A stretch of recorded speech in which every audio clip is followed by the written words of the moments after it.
Hey guys, it's Heather Ghost Queen, and in light of it being October, in light of it being a full moon tonight, I thought I'd do a little fun talk today about altars. Halloween and October, this is normally one of my most favorite times of year. I'm sort of in a transitional time at the moment, so I'm not enjoying this October as much as I normally would. So I thought I'd do a little fun video to get a little bit in the mood.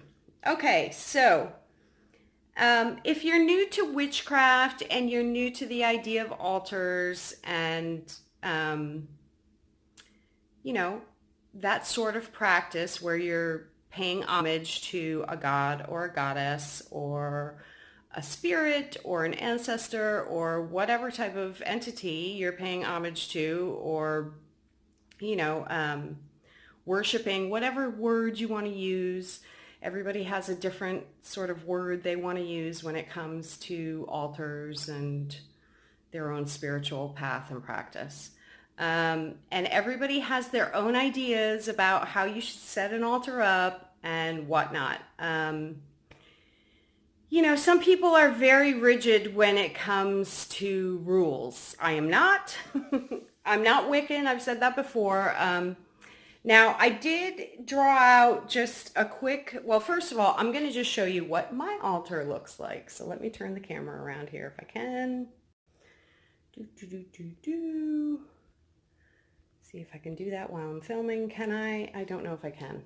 Oh, jeez. This is my new witch hat. I don't know if you remember my witch video from last year, but my hat had some holes in it. So Wayne picked me up a new witch hat and my Ouija dress, which I haven't worn in quite some time. It's a little small for me, actually. And it's got a little hole in it. Oh, but at any rate, getting in the mood a little. Okay, so behind me here, you will see my personal altar. I have a fairly busy altar. Some people like to keep it a little bit more simple. I've lit the candles just so you can see what it looks like when all the candles are going. And yeah, every full moon I rework my altar. So since I am going to do that tonight, I thought it would be a good you know, day to do a video about my altar and altars in general. I'm going to stop this and start again when I turn the camera around.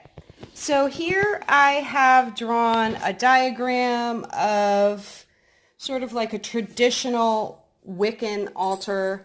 You would have candles in either corners, a representation of your matron, the goddess, your patron, the god, an offering plate with food or cakes or money, whatever you would offer, a chalice for wine or liquor, incense, your athame or knife, a wand, a pentacle, which is usually like a plate, usually a metal plate, a bowl of water, a bowl of salt, and a bell. That's sort of like a traditional Wiccan set up for an altar. And some people, when they're new and they're just starting out, they just want some sort of guide to follow. So if you want to follow something, some sort of guidelines, you can use this setup. There are all different sorts of altar setups. Now, I've gotten out 2 books here. If you're brand new to the craft, you don't know where to start, you'd like to read and get some information and find somewhere to start, these are 2 good books that are generally recommended. Buckland's Complete Book of Witchcraft by Raymond Buckland. This is Wicca. And then The Ultimate Book of Shadows for the New Generation, The Solitary Witch by Silver Ravenwolf. This is more for people who are on a solitary path. They're not in a coven or a group, or they don't have people to practice with. That can give you some guidelines on how to get started on your own personal path. Now, there are all sorts of setups. This room used to be our main living room. Obviously, we only moved in here the beginning of May, so we haven't been here that long, but Wayne and I did use this room primarily as our living room when we first moved in. I'm just giving you a little pan around of the room. It's pretty sparsely furnished at the moment. But we decided to make our front room this huge room. It could have either been a dining room or a living room. So we decided to make this the main living room. It's kind of a mess in here right now. Don't mind the mess. You know, we got our TV over here, the Xbox, all that stuff. So since we made this front room our living room slash TV room, we decided to make this room the witchy room slash paranormal room. Some of you may remember me showing before, I had this whole corner with all our paranormal stuff and equipment, not all of it, but some of it, and you know, my tarot cards and stuff like that. I need to reorganize this all again, kind of make it a little prettier, which I think I'm going to start working on that a little bit tonight. Also, there's my crazy dog Juju. So some people will devote an entire room to sort of being their temple room. I'm not really doing that here, and the reason why I'm saying that is if you do have an entire room to devote to being a temple, you would maybe want to consider putting the altar in the center of the room. That way you could move around it. But your altar is going to be sort of your center of focus. So some people might perform ritual in front of the altar, so you might want to have a large enough space for a circle. It's up to you. It's a very personal thing. Usually most people will say you want to at least have representations of the elements. Yeah,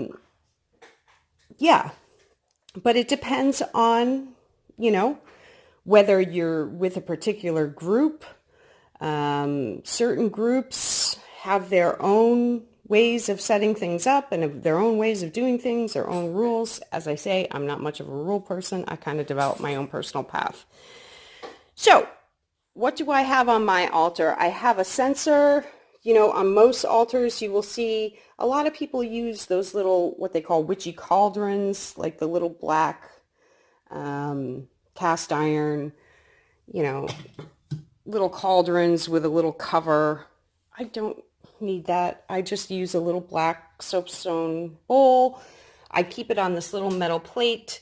That way I can pick it up if I would like to. I just have a stick of sage in there right now, but this is for burning incense. This way I can pick it up without burning myself and carry it around if I like. I also keep it on that little granite slab so it won't burn the altar. Your altar can be anything. It can be a table. It can be rectangular. It can be round. It doesn't matter the shape. It could be your bureau with drawers, and you could store all your stuff underneath. You could do it on a shelf.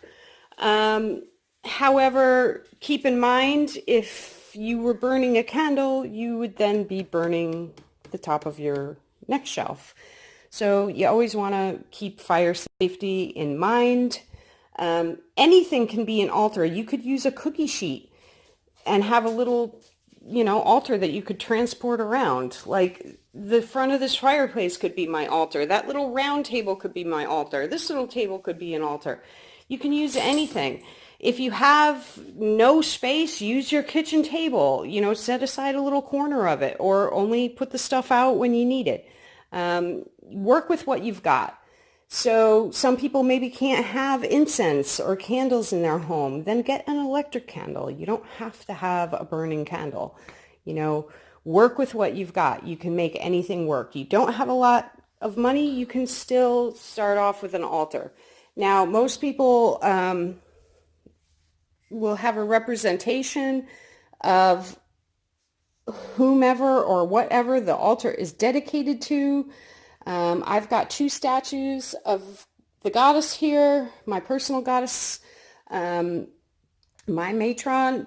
But, you know, if you can't afford to get a statue, draw a picture and put that up. It can be anything. It just needs to be some kind of representation. You could print a picture out from the internet. I like these little candles, and little candle holders. These are chime size because they don't take so long to burn. You know, if you're doing a spell where you have to wait for the candle to burn down, maybe you don't want a big thick pillar candle because that'll take days. You could use a birthday candle. You know, I like these smaller size candles. You can also get these glass candles. These are nice. I just have my Ghost Queen candle burning here, but I don't normally have that on my altar. So as I say, I have my soapstone censer. I put a little charcoal disc in there, and that's for burning loose incense or resin.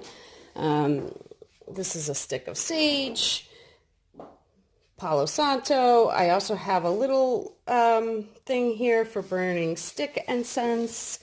This is some food offering. I have some sigils there. My pendulums, I just charged those recently.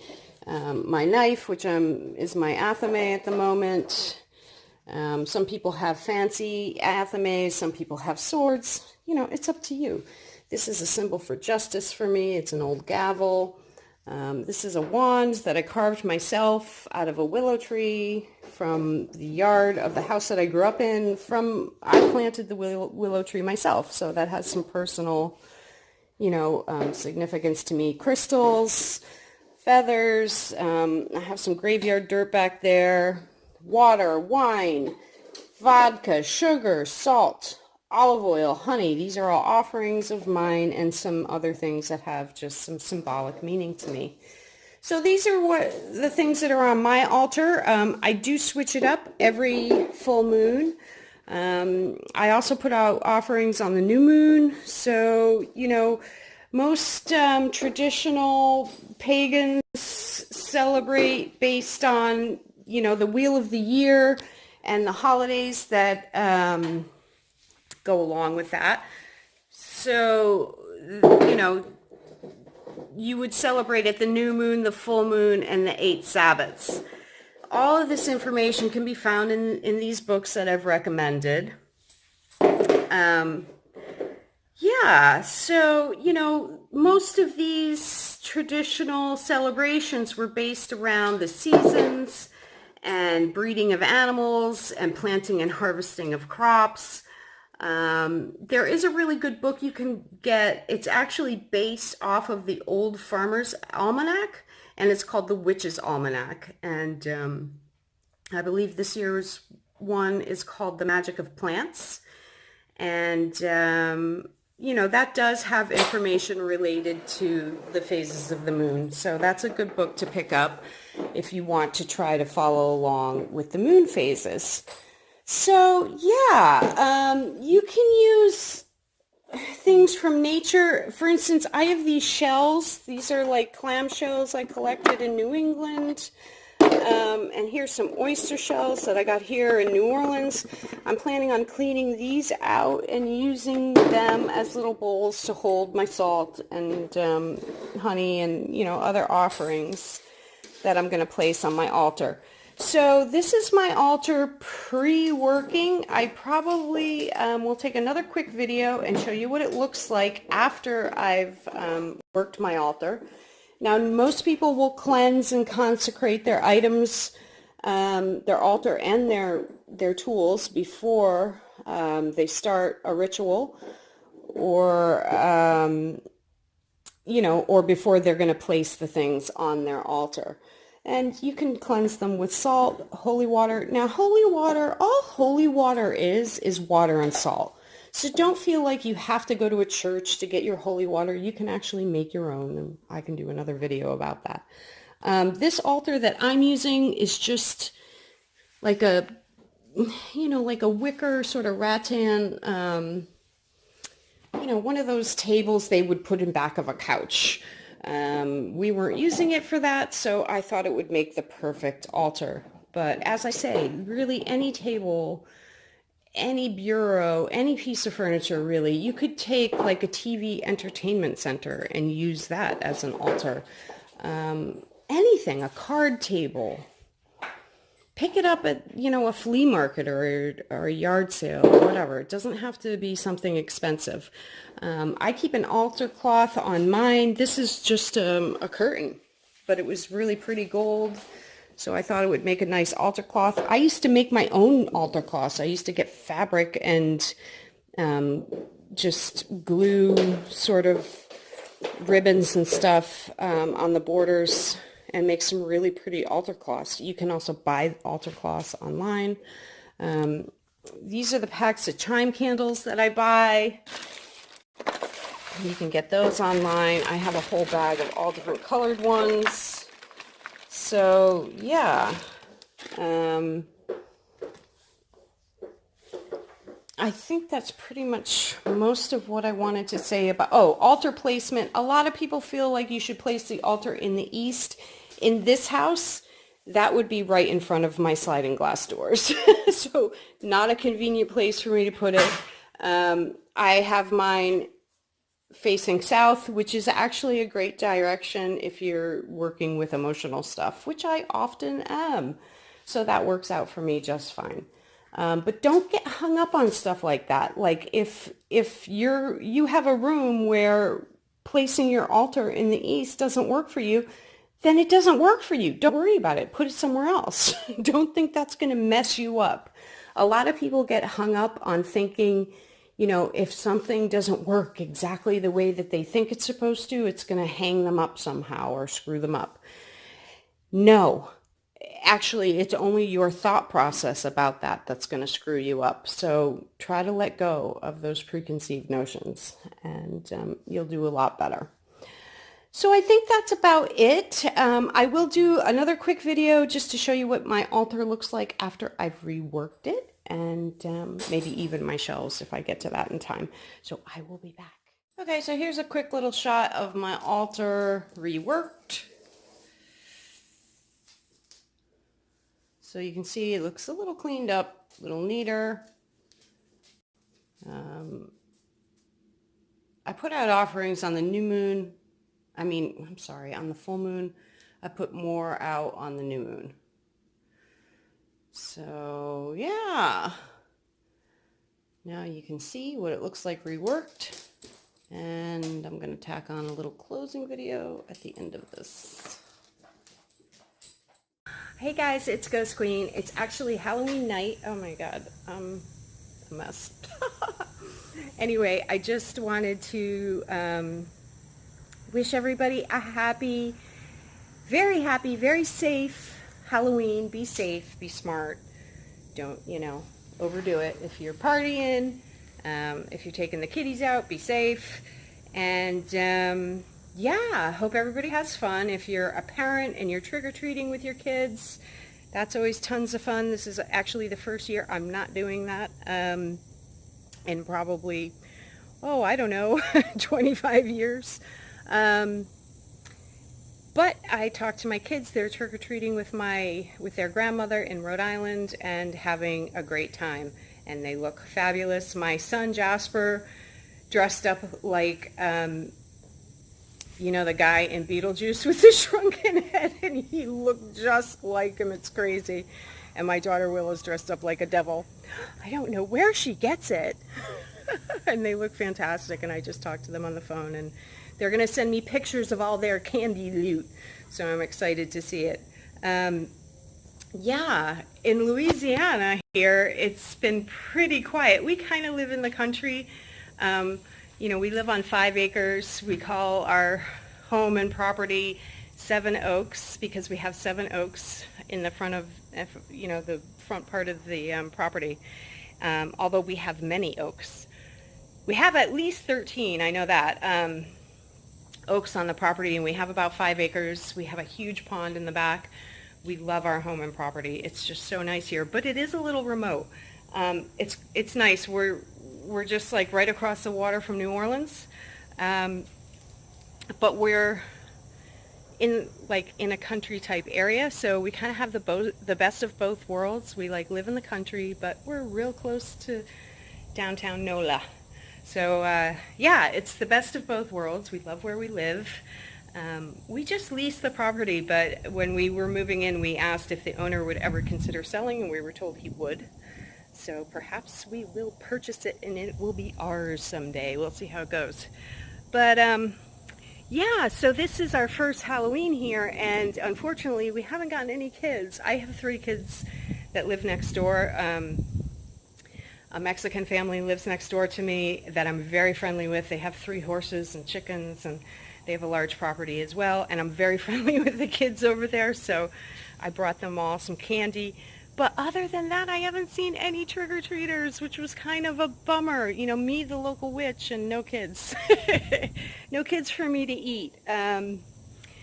Yeah, so it's a little bit of a quiet Halloween here. I don't think we're going into New Orleans tonight because poor Wayne has been working his little tush off, and he just got off a week straight of work where he worked every night, all night long, 12-hour shifts. With driving, he's gone for like 14 hours, so it's a lot. So he slept all day, and I think we're just going to kind of curl up and watch like Halloween and Dracula and all that good stuff and just have a night cuddling and a quiet, sort of relaxing night and not go out and party tonight. Plus, New Orleans is probably crazy tonight and busy, and I don't mind walking down Bourbon Street in the throngs, but, you know, I do have Asperger's. I don't really like a lot of people close to me like that. So if we can go on a night when it's less crazy, that's fine with me. So I hope everybody enjoyed the little altar tour. I was sort of thinking about it. You know, I made that video back on the full moon, and I'm just finishing it up now. If you want me to sort of do a more detailed altar tour where I really get into more detail talking about the items on my altar, I am happy to do that. I just don't want to bore people. And